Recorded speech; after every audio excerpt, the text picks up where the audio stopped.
जय हिंद दोस्तों, सैनिक समाचारों में आपका हार्दिक स्वागत है। आज जबरदस्त 3 खबरें कवर करूंगा। सबसे पहले बात करूंगा कि स्पर्श और बैंक से पेंशनरों के पास मैसेज धड़ाधड़ आ रहे हैं। आखिर अब उन्हें आगे की क्या करनी है कार्रवाई, इसके बारे में बात करेंगे। और दूसरी बात, अभी जितने भूतपूर्व सैनिक हैं उनके परिवार को भी मिलेगी आयुष्मान की सुविधा। ईसीएचएस के साथ ही ये जुड़ेगा और आप कहीं भी कभी भी अपना 5 लाख तक का फ्री इलाज करा सकते हो। अब ज्यादा आपको परेशानी नहीं होगी। और तीसरी बात करूंगा, सैनिकों को मौलिक अधिकार जरूरी और इसकी पहल और इसके लिए क्या काम कर रहा है इंडियन वेटरन ऑर्गेनाइजेशन। खबरें करते विस्तार से दोस्तों, थोड़ा सा हमारे साथ रहिए। आज थोड़ी सी बड़ी खबर है, यानी स्पर्श की कार्रवाई शुरू। बहुत सारे पेंशनर्स जिनका अभी तक स्पर्श में माइग्रेशन नहीं हुआ था, उन्होंने कल हमें कॉल करके आया कि आप अभी स्पर्श में माइग्रेट हो रहे हैं। ये बैंक की तरफ से मैसेज आया है। बिल्कुल इस मैसेज का आप करिए स्वागत और धैर्य रखिए, आगे क्या होगी कार्रवाई।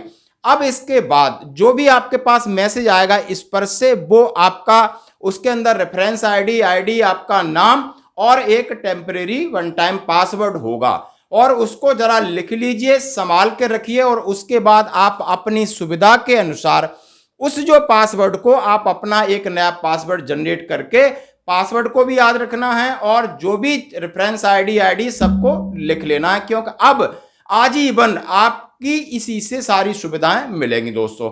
और फिर इसके बाद जैसे ही आप उसके अंदर माइग्रेट हो जाते हो, आप खुद कर सकते हो, नहीं तो आपके किसी साइबर कैफे में, नहीं आप हमारे व्हाट्सएप पे मैसेज कर सकते हो।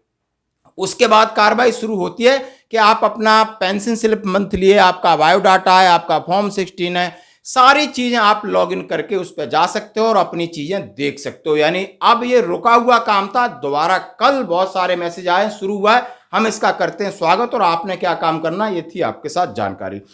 दूसरी बात, मैं आपके साथ एक बड़ा लेटर शेयर कर रहा हूं, वो 2.5 पेज का है और ये निकला 21 जून 2023 को। Central organisation ECHS, adjutant general branch, integrated headquarter, ministry of defence, army, Thimayya Marg जो भी है।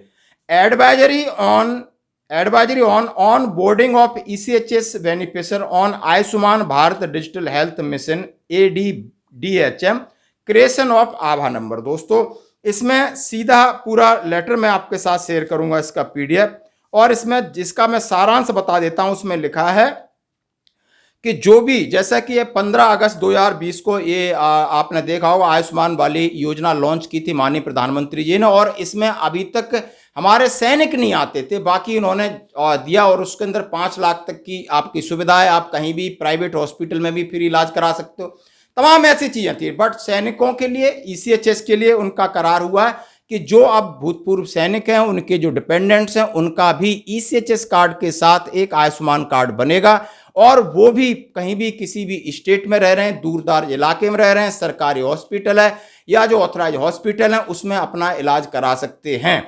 और ये पूरी एडवाइजरी मैं आपके साथ शेयर कर रहा हूं और इसमें बहुत सारी चीजें लिखा है कि this will not replace on ECHS card on the scheme but will enhance and facilitate the treatment of veterans on wider scale.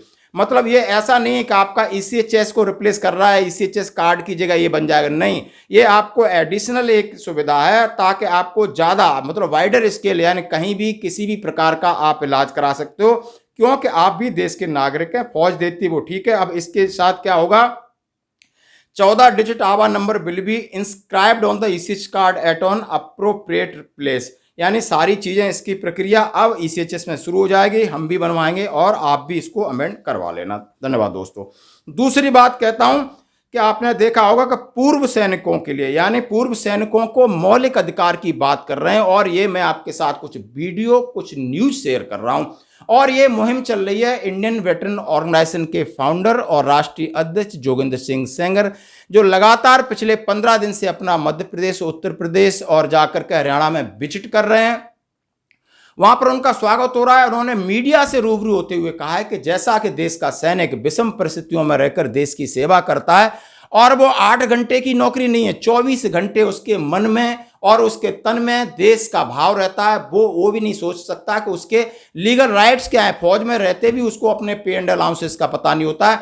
बस जब छुट्टी मिलती है अपने परिवार के साथ समय गुजारता है। उसके बाद जब वो रिटायर होता है और रिटायर होने के बाद उसको अपने मौलिक अधिकारों का भी ज्ञान नहीं होता है कि उसके क्या क्या राइट्स हैं, उसको दबाया जाता है।